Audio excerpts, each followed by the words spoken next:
I'm Sherry Sturman, Crayola Director of Education.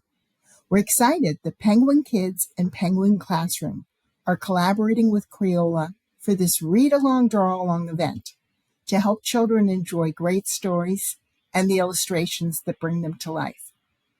So grab some drawing supplies and get ready for an interactive story session. Joining me today is author-illustrator duo Hayley and John Rocco. Hayley, tell us what inspired you to write this book, and then John, tell us about your research that enabled you to create this science-based, beautifully illustrated story. I've loved marsupials my whole life, and I really wanted to make sure that we included a marsupial in the first 4 of our Meet the Wild Things books. So it was really an easy pick when I discovered the Quokka and how adorable and friendly and inviting their smiles are. So it was a shoo-in for the series. It was a pleasure to write about them. And for my part, a lot of it falls on my wife to actually do a lot of the research. And then she brings me the information about, are these nocturnal animals? What do they eat? Where do they live?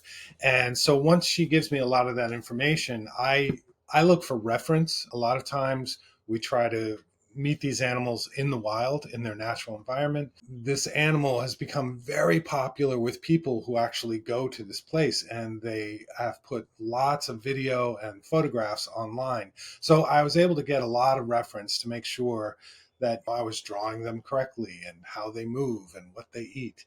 That really informed the book quite a bit. Hayley, our viewers are eager to hear this story. Please read, Hello, I'm a Quokka. With pleasure. Hello, I'm a Quokka. Hi, hey, hello, good day, mate. I'm a Quokka. If you haven't heard that before, it sounds like Quokka when you say it out loud. Can you say it?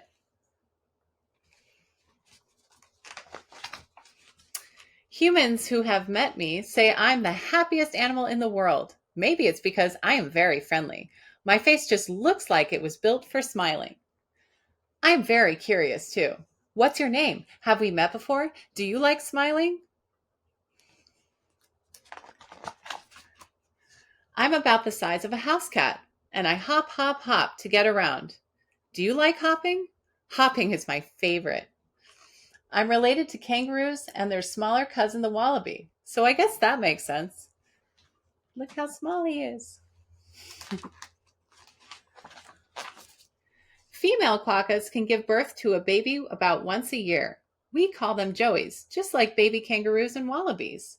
A joey spends about 6 months living in its mama's pouch after it's born. See? Say hi, Joey. Hi, Joey. Most of the day, I sleep with a few of my mates in the bushes where it's cool and safe. When do you sleep? At nighttime, we all come out and forage for food.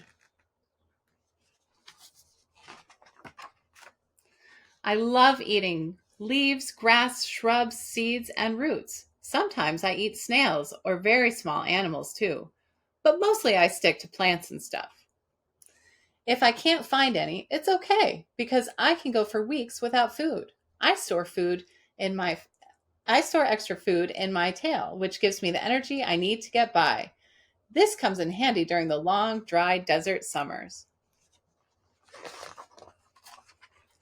A lot of people don't know about me. It's probably because most of us live in a tiny little place called Rottnest Island.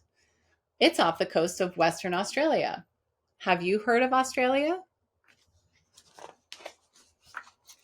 We quokkas used to live all over Western Australia before a lot of humans from Europe started moving there. When they came, they brought foxes with them to use for hunting. That is one thing we do not like, foxes. We had never seen them before, and we simply couldn't defend ourselves. Over time, the humans also started cutting down trees and paving our habitats with their busy roads. Their houses and cities left us with less and less space to live. And if you haven't noticed, there have been more extreme wildfires than usual, which means we've lost even more of our habitat. Now, scientists are studying us to see how they can help protect quokkas like me. Using special cameras and radio collars, they track where we go, where we like to go, and what we do when there are fires. See the radio collar and the camera? They are also working hard to eliminate all the pesky animals that aren't native to our land, like those hungry foxes. Luckily, there are no foxes or cars on Rottnest Island, so we are pretty happy over here. If you ever visit, be sure to say hi. I'll be the one smiling. The end. And there's more information in the back, fun facts about quokkas and what you can do to help. Hayley, this book is part of a series that you and John have created about amazing animals. Please tell us more about the series and the other animals that you've researched. One of the greatest parts about the research behind these books is actually going to see the animals in the wild. And the first two books, Hello, I'm a Sloth, and Hello, I'm a Pangolin. These two animals reside on different parts of the planet. So we went to Costa Rica to see sloths. That was incredible, and it informed the story so much. And then I was able to go to South Africa to see a wild pangolin living its best life, along with the researchers and the ecologists who care for them. One of the greatest parts of the research behind these books is the fact that they're still learning so much about these animals. And so you're getting real-time information when you're having these conversations with the experts themselves. And unfortunately, we didn't get to go to Australia in time for Quokka, but we got to speak with the leading experts in the field who work with them on a daily basis. And so that was so helpful. And it's just inspiring to talk with the people who have committed their lives to saving these animals that are endangered and offering tips on what we can do to help them too. John, this book is full of colorful images that help readers understand these adorable creatures in their home environment. Tell us about your creative process and how you share the roles of being writers and illustrators in your books. With every animal, it's a little bit different. For each animal, I do lots and lots of research. I find lots and lots of pictures and videos, whether we've taken them ourselves or I find them on the vast internet. So from those images, I'm able to then extract what I need to draw these animals in their environment. When I'm drawing the animals, I want to draw them fairly realistic, and yet I also want to make it simple enough, have the message that each page needs to convey. So if Hayley has a script, then I will then take those words and see how can I support the sentences that she's written. When you're making a picture book, it's always this dance between the pictures and the words.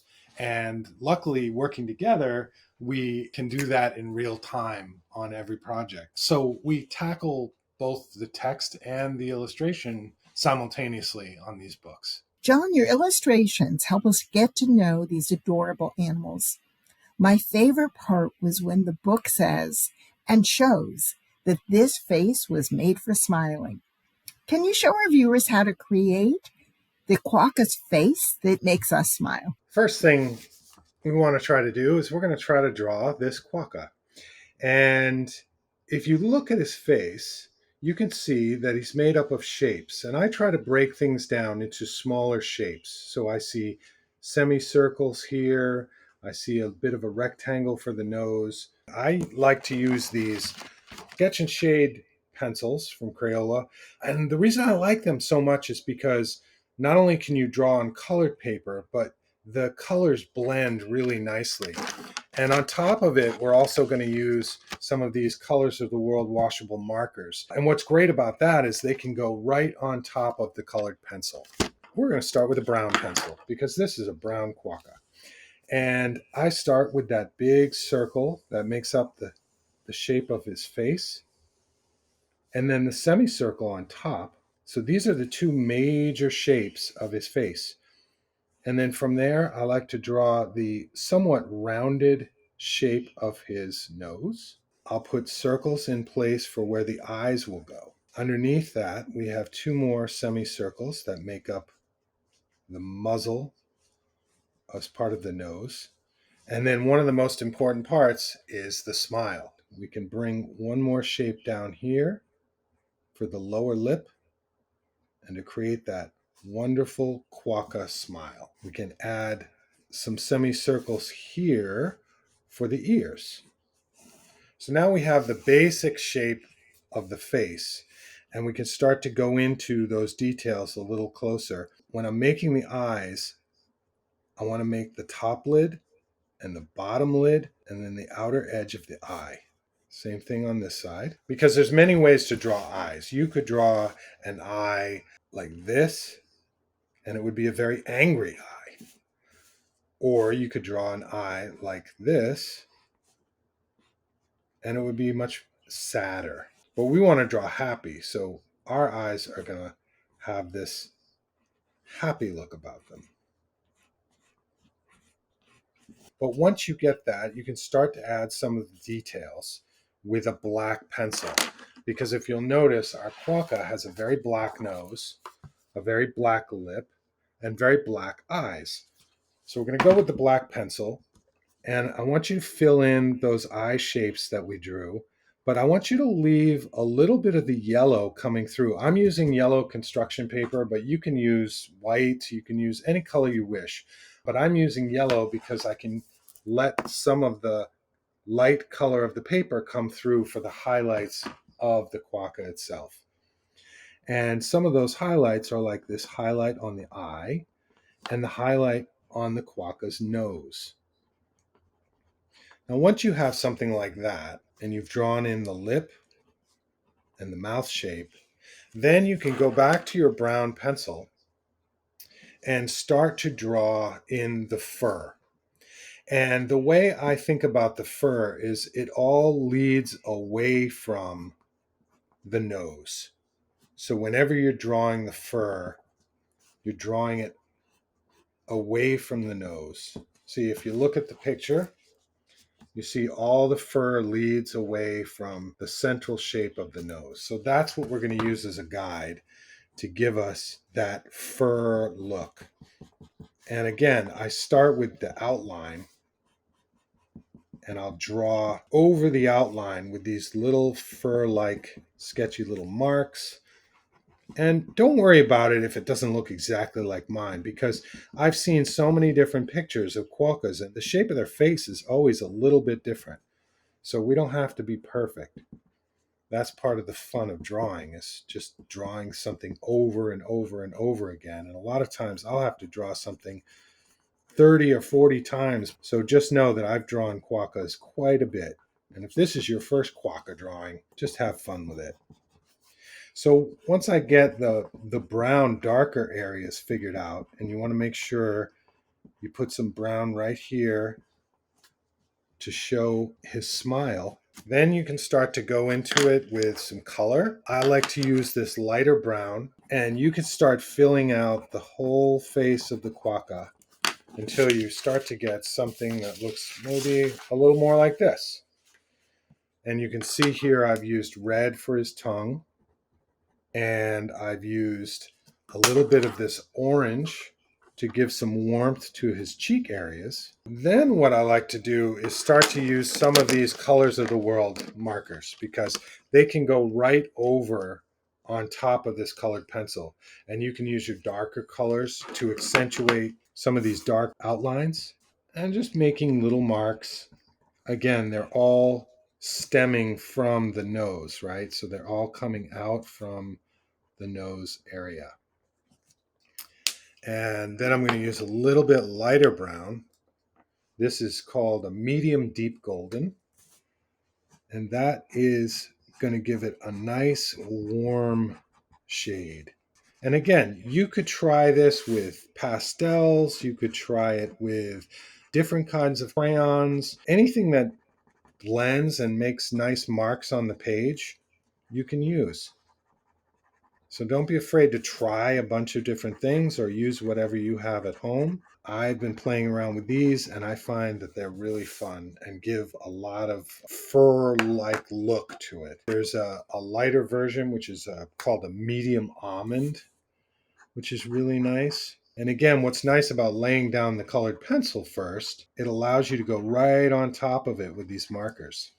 And just make sure you leave those highlight areas so that you let either the white of the page or the yellow of the page come through. Every time I've drawn it, it looks different, right? So don't worry about it not being exactly perfect, because nothing ever is. It's just a matter of having fun with the materials, trying lots of different things. But remember, to really get that smile, you got to accentuate that lower lip and the upper lip, and then make sure your eyes look like they're smiling. And we can add a little bit of a upper eyebrow if we want. And the last thing you want to do, of course, is sign your work, right? I will sign my drawing, John Rocco. You can sign it your name. I hope you have fun. And remember, you don't have to get it perfect. Just have fun with it and try lots of different things. Now that you've seen the example of how to create a quokka, it's time for you to draw. Grab some colored pencils, crayons, or markers and create your sketch. Parents and teachers, you can be the first to know about the next read-along, draw-along program and other free learning events by signing up to receive the Crayola Education monthly e-newsletter. Just go to Crayola.com and check the education box to have free learning ideas delivered right to your inbox. Thank you, Hayley and John, for helping our viewers understand this endangered species. Thanks to our friends at Penguin Kids and Penguin Classroom for publishing this great book. And a very special thanks to all of you for joining us. Thank you, everyone, for joining us and reading Hello, I'm a Quokka with us. We had such a great time, and we hope to see you again soon. And thanks for drawing with me. Bye-bye. Bye-bye. Bye-bye.